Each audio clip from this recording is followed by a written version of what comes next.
Let's do this. The Cult of Hockey podcast by the faithful and for the faithful. I'm David Staples of the Edmonton Journal, and I'm here tonight with Bruce McCurdy. Hey, Bruce. Bad hair day, number 6,000. Yeah, I'm having another good hair day, Bruce. Bad hair day number 0 for you. Near I can't relate, man. Yeah, this was a bad day in a number of fronts, man. Every team I was rooting for got beat. Oh, I was rooting for Manchester United, and I love the handshake. I suppose you were. Canada I love the handshake between the two bald guys. I felt right in there. Canada lost in the shootout to Switzerland. Did they? Oh, I didn't know that.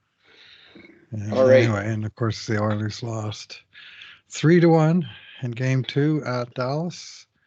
And the series is tied 1-1, and they're coming home with a split, which everybody wanted before. And now I don't suppose anybody's very happy with the split, because there certainly was a chance for, a real breakthrough in the.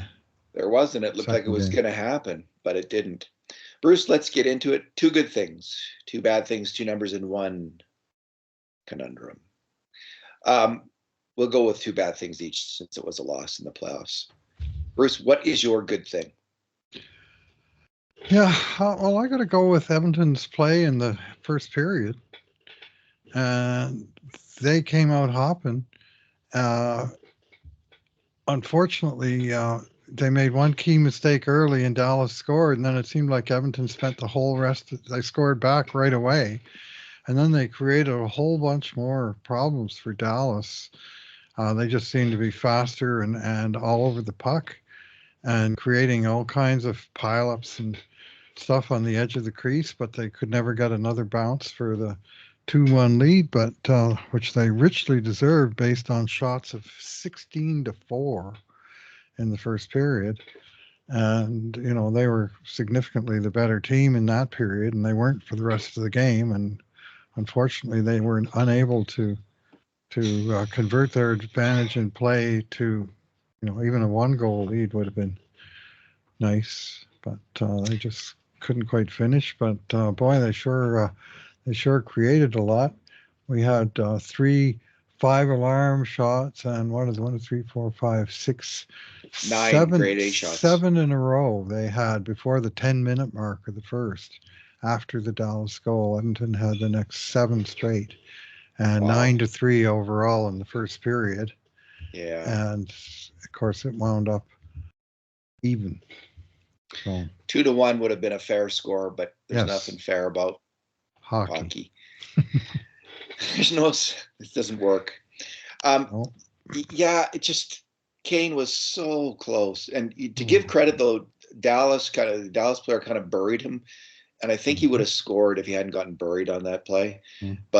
And then, of course, Hyman was so close. And it was just, he just needed to extend a little bit more to get by Ottinger. It wasn't like, I think Ottinger was as lucky as he was good on both those saves, but he was good. He made the saves.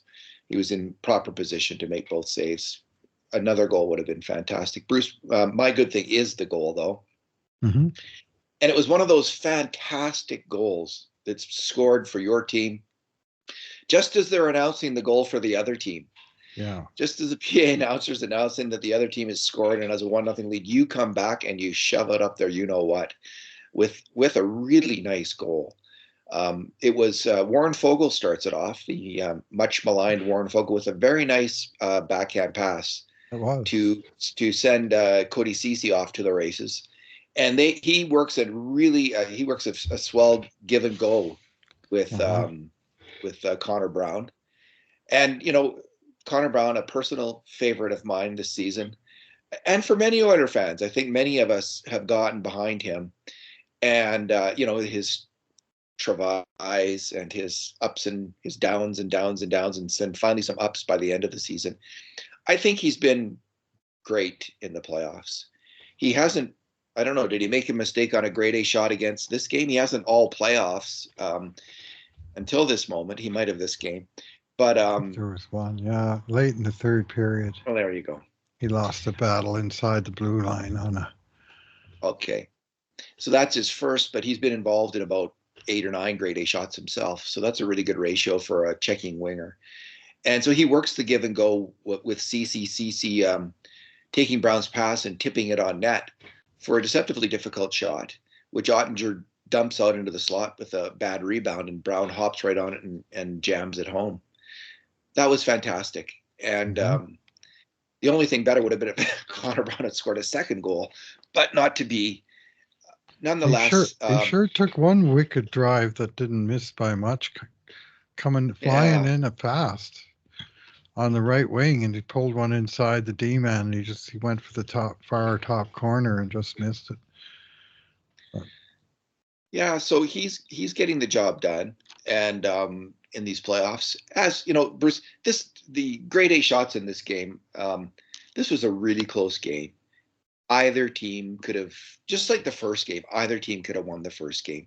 Either team could have won this game. I think the grade A shots are almost exactly equal in this series. They were 14-14 in this game, with the subset of 5-alarm shots being 6-4 for Dallas. And I think they actually in the first game they also had an edge in the 5-alarm shot category. So this is just super, super close. Two super close teams.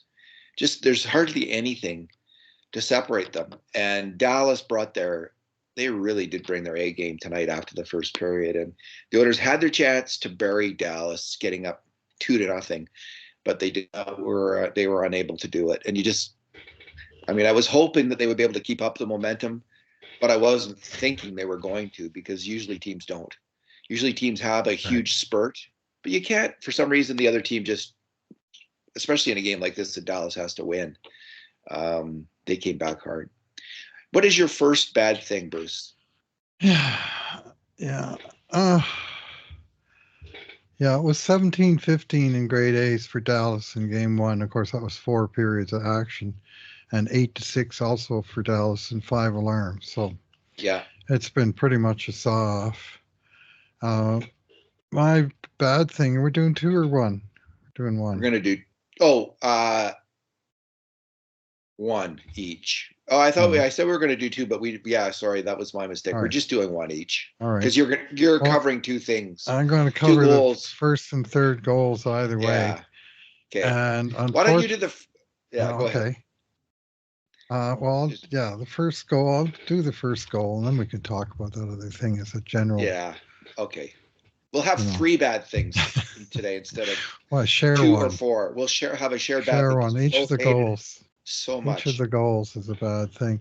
Anyway, the first goal, which was Dallas's first shot of the game, and for the second game in a row, that first shot was a dangerous odd man rush.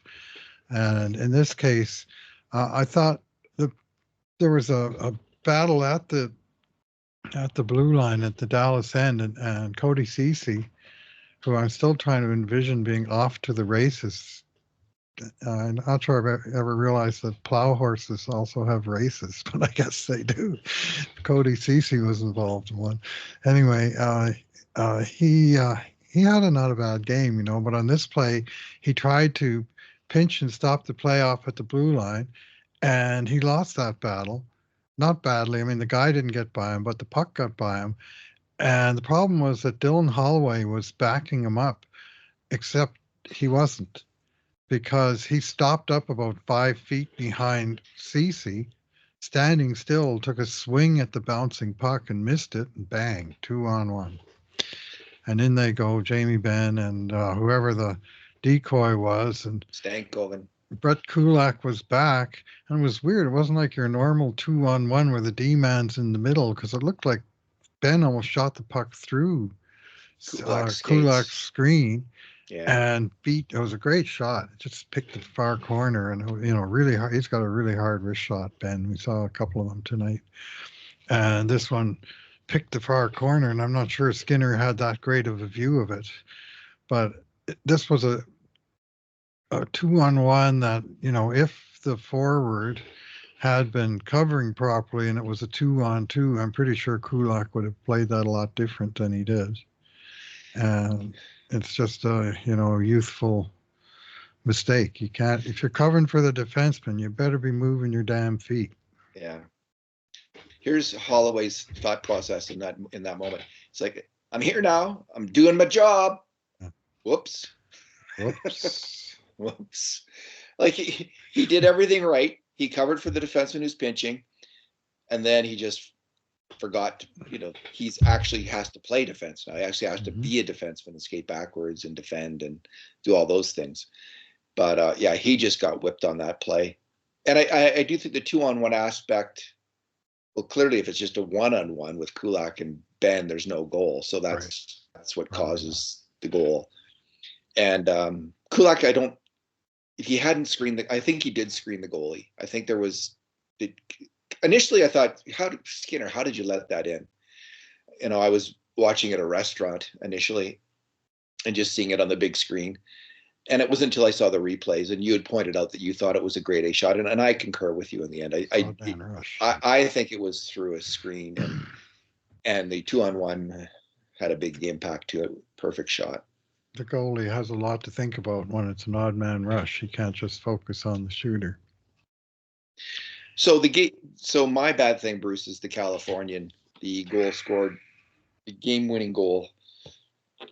And you always love it when your team scores on the Californian and wins that way. So the Californian is an outside shot that's tipped into the net or goes into the net because of a good screen.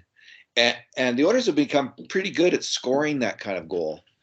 With Bouchard shooting the puck and CC scored on one. So we've had some Californians go our way, but this one did not.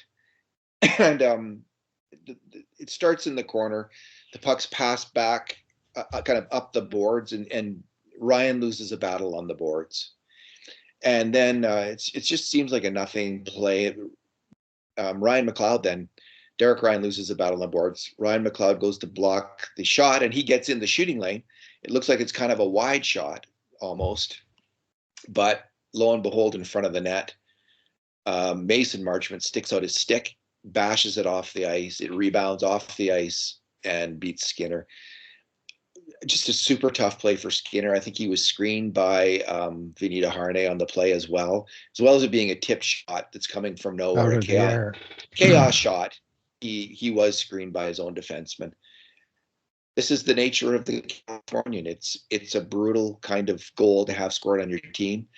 It's a great goal to have scored for your team. And if the Oilers had gotten that lucky goal, I think they would have won this game. I think they would have held on. Because Dallas after that was utterly masterful in its defensive play. They only gave up 2 more grade A shots the entire game. That came with 16 minutes left in the game. And the Oilers really, other than Ekholm bursting in for a great shot off a Draisaitl pass, and it was a great shot. They did have one real chance to tie this game. But Dallas was just, they were on numbers. They were just totally, as hard as the Oilers were working, and I saw tremendous effort from the Oilers. Real hard.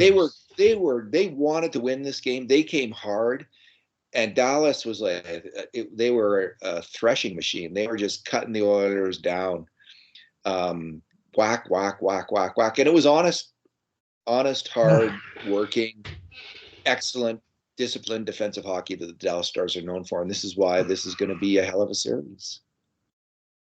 Yeah, well, every shot was contested. Every pass was contested. Every possession was contested. No Oiler ever seemed to have the puck without at least one Dallas guy on him.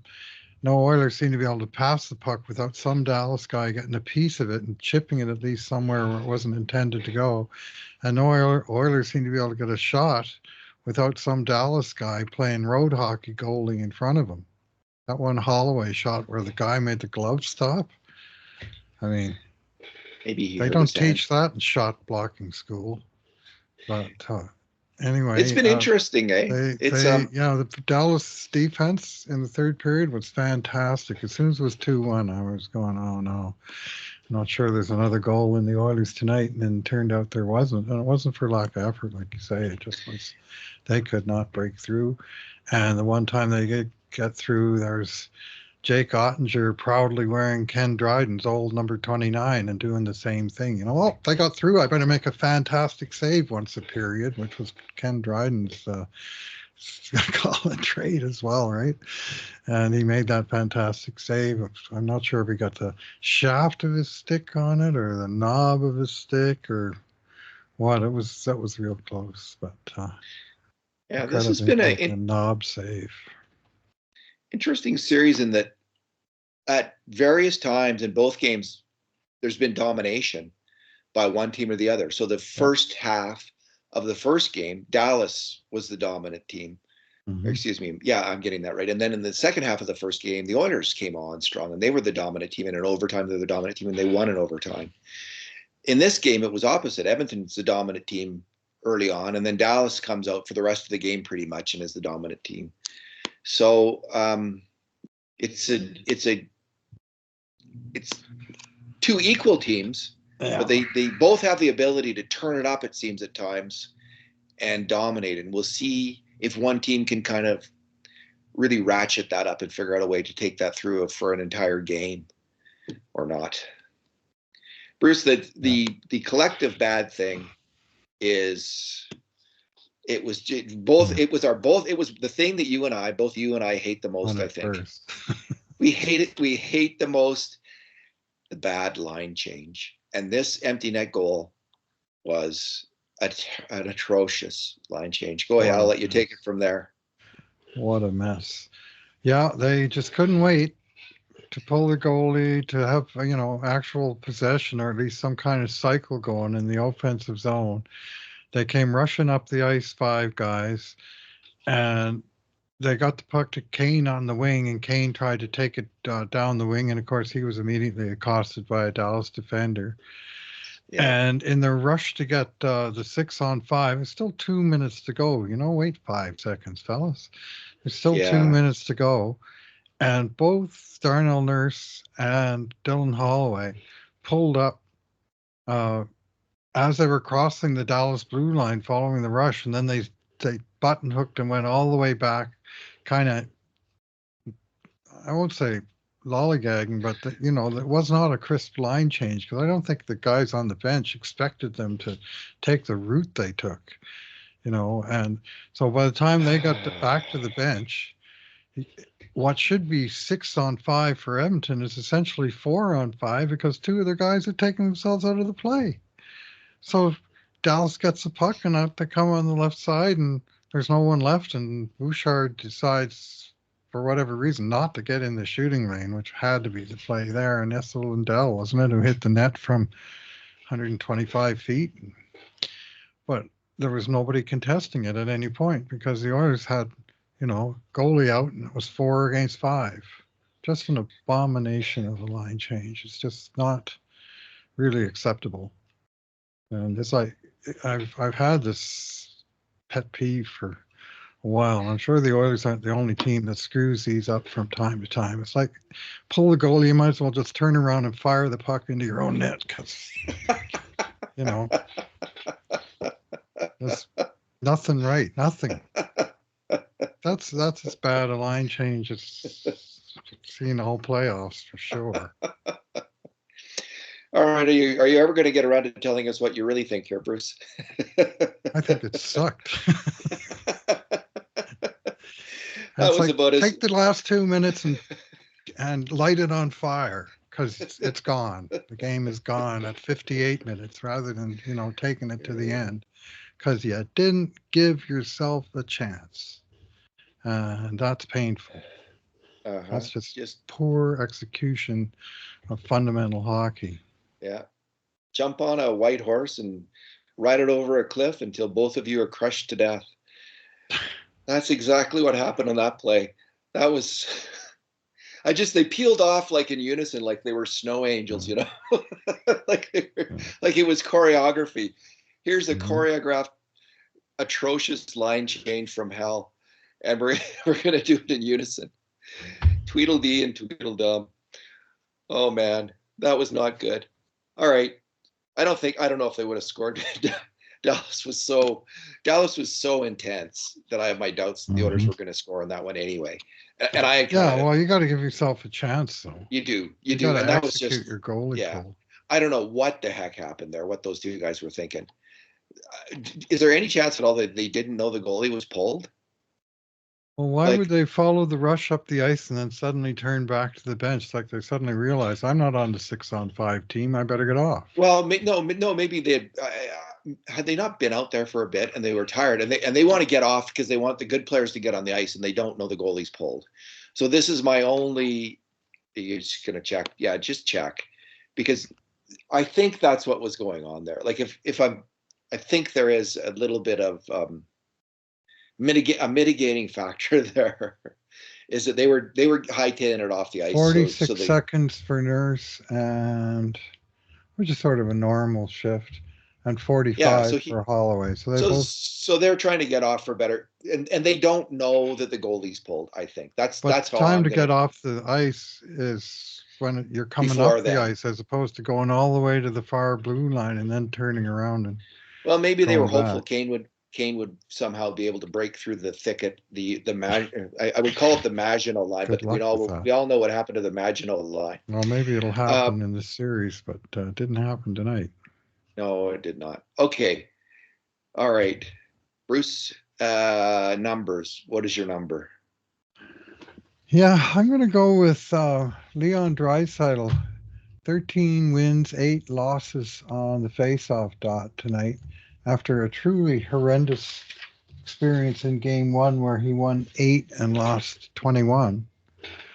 And he turned that around tonight, and he especially turned it around in the defensive zone where he was uh, 8 for 8 in the defensive zone in this game.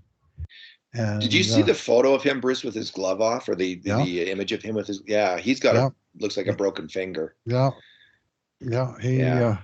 He blocked a Connor Garland slap shot in Game Seven. Hit him right on the Jeez. glove where he was holding his stick. Oh, And my son got a video of it that he put out on Twitter of the of the shot and the block, and he went right off to the bench. And then he was when he arrived in Dallas, he was wearing some kind of a splint or oh, he heavy was okay. bandage on his finger, and coming down the stairwell on the plane, someone caught that, right? I mean, you can't do anything these days to keep it a secret. And then during the game last night, our first game, he took his glove off at one point during a face-off to adjust his helmet, and there was this big, Yeah. ugly splint on his index finger of his left hand. Good timing for that. Such is life in the NHL playoffs, eh?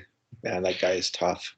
Yeah, and he He had a is a brutal tough time of it guy. in the face-offs in game one, but Yeah, to his probably credit, because he of it. bounced back. Yeah, I'm sure.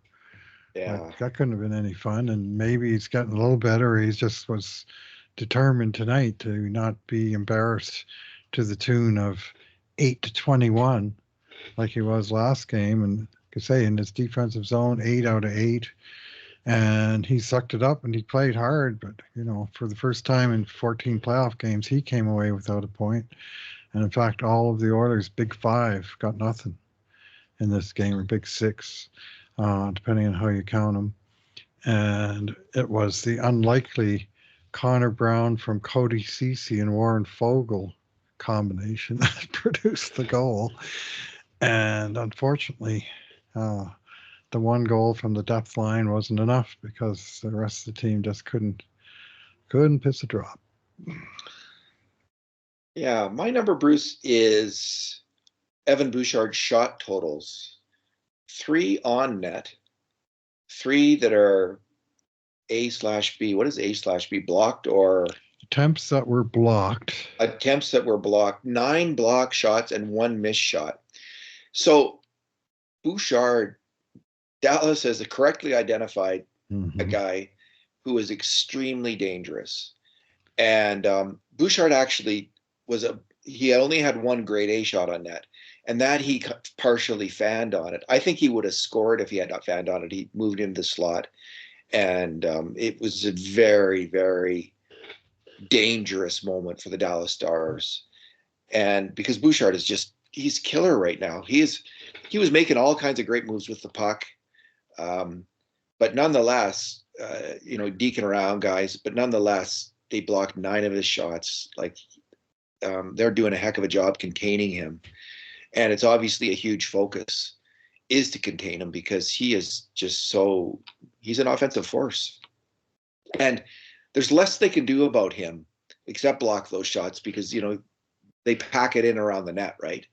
So he is going to get opportunities to shoot. And what I'm hoping for is the odd Californian or two where the pucks just find their way into the net by chance, or a deflection or a screen.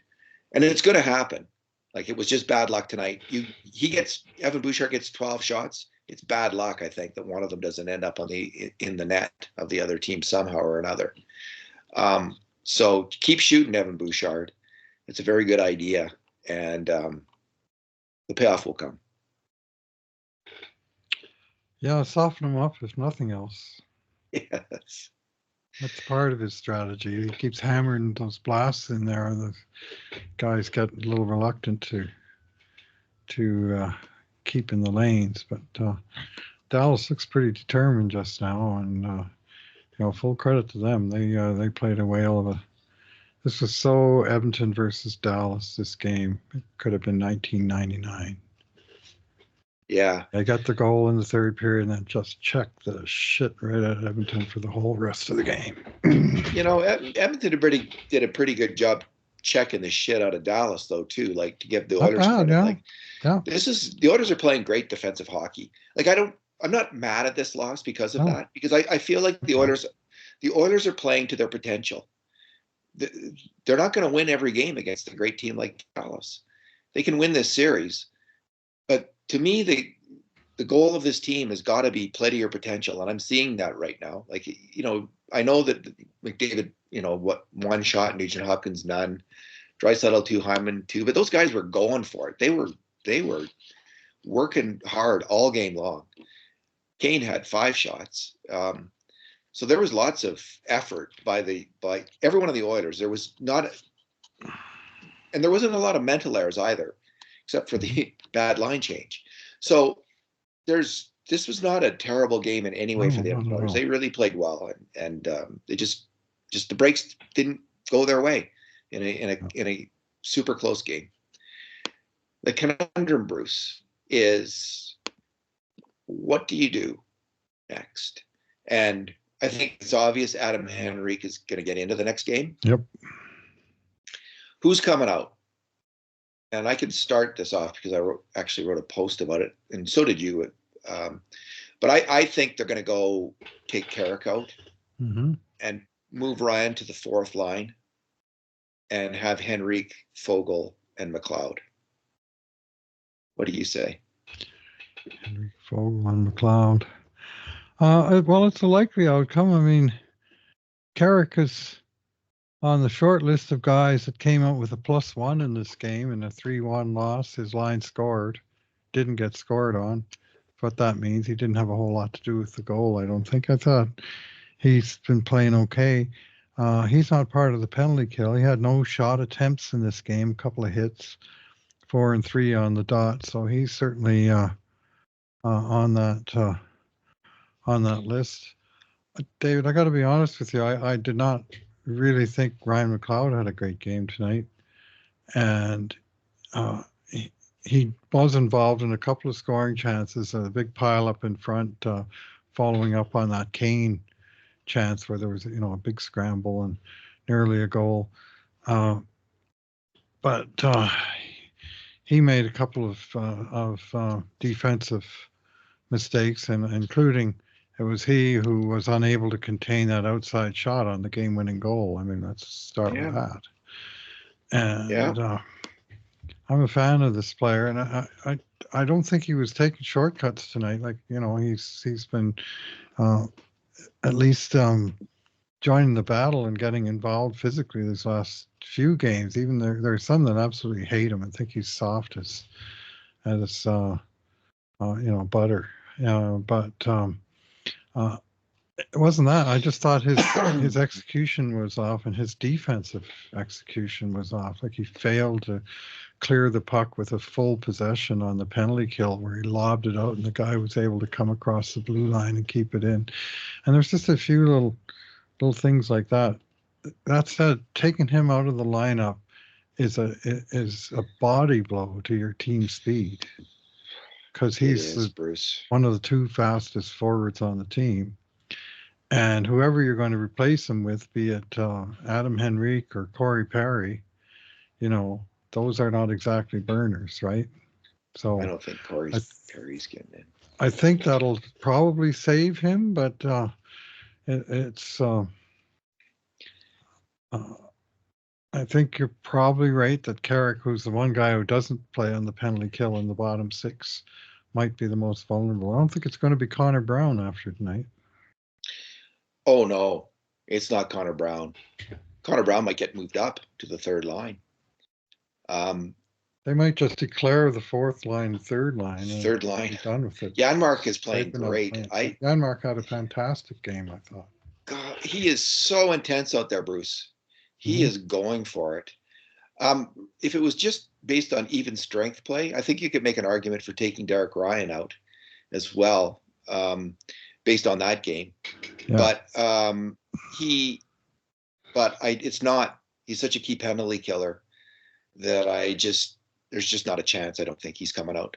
So I mean, Janmark's not coming out. Connor Brown's not coming out. It's interesting with McLeod. We don't know. Do the coaches say, are the coaches on that bandwagon? Run, get in there and hit, or do they want him to play a smart kind of skating, checking game? And I think that's what they want. I don't think the coaches are.